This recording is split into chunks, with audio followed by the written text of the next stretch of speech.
Hello guys, Colonel Ninny here. Today we're going to look at some ground attack and some ground attack fails. Once you've navigated to your target and found it, the bombing of it is the simplest part. Here we've followed the road to the target at low level. Now we're going to pull up so we can see the target, which is just down there off to the left of the river, and start our bombing run.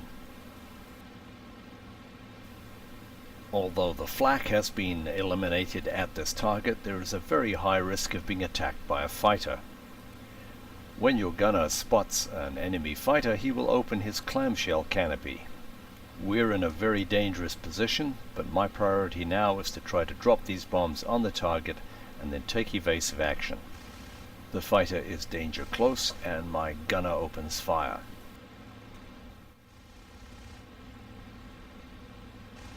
The trouble is, the fighter knows exactly where I'm going and what I'm going to do next. Despite a superbly accurate bomb drop, we're toast. So let's talk here for a moment about air superiority. Air superiority is defined as being able to conduct air operations without prohibitive interference by the opposing force. In other words, we would never attempt to bomb a target unless we had guaranteed fighter protection. And without that guarantee, the bombers will come off second best. And here we see a second attempt to destroy the same target, once again without fighter protection. Notice the actions of the gunner. And already the deck is stacked against us. Lining up and bombs away.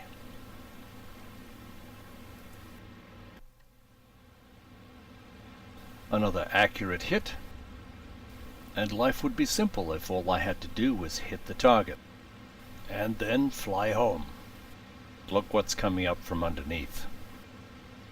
And what's really interesting here is he doesn't actually open fire, and as I mentioned, there's no flak, but look what happens next. Watch as a catastrophic structural failure occurs in the left-hand tail surface. Now we're not diving at excessive speed, so there's no stress on the airframe. As the crack appears on the leading edge, and at this low altitude, I don't have time to figure out the problem and recover. Game over. Any way you look at it, low-level operations is hazardous for your health. And if the fighters haven't come in and destroyed the flak before you start your bombing run, you have a bigger problem. Confirming the target on the map.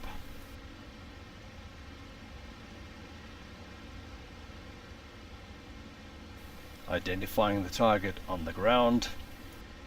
Making the approach.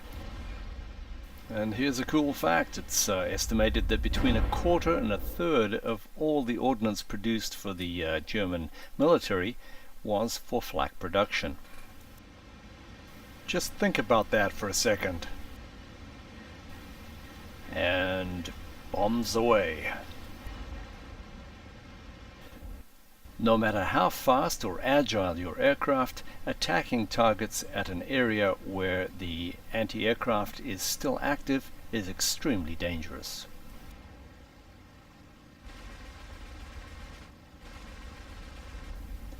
And don't forget that flak is very dangerous even at distance. Here I'm 1.2 kilometers away from this airfield, and I'm still in range. The fighter I've been chasing has been smart enough to come over his airfield for more protection.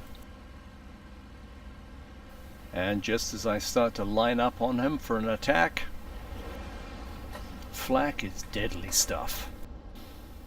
So what is the best way to reduce your risk of getting shot down during these hazardous operations? And the answer is communications and teamwork. Working as a team, you should pick one target and then put all the resources towards it. This target would generally be referred to as the factory at 2214 keypad 4. The first thing to do, of course, is to make sure that you have air supremacy over the target area by having an adequate number of fighters on hand. A couple of fighters should establish a high altitude orbit over the field to act as the cap or covering air power, and this will allow the other fighters to go down and destroy the anti-aircraft positions. If you're flying the cap, make sure that you're flying it at an altitude high enough above the target that you will avoid the anti-aircraft fire. At this higher altitude, you will draw some of the anti-aircraft fire, which will reduce the risk to your teammates as they fly down to destroy the anti-aircraft emplacements. This pilot is at the greatest risk on this attack. Performing this function in real life would require nerves of steel. When once all the anti-aircraft emplacements had been destroyed, the fighters would then climb back up to join the cap. It would then be safe for the bombers to come in and do their thing, allowing them to concentrate on accurate bombing without the distraction of being shot down by fighters and flak. Establishing this method and teamwork will ensure that your target is destroyed with the minimal loss of aircraft. Well, thanks for watching, guys. I hope your team can employ some of these tactics. If you've enjoyed this video, found it helpful, please like it or subscribe. Or if there's another topic you'd like me to cover, please leave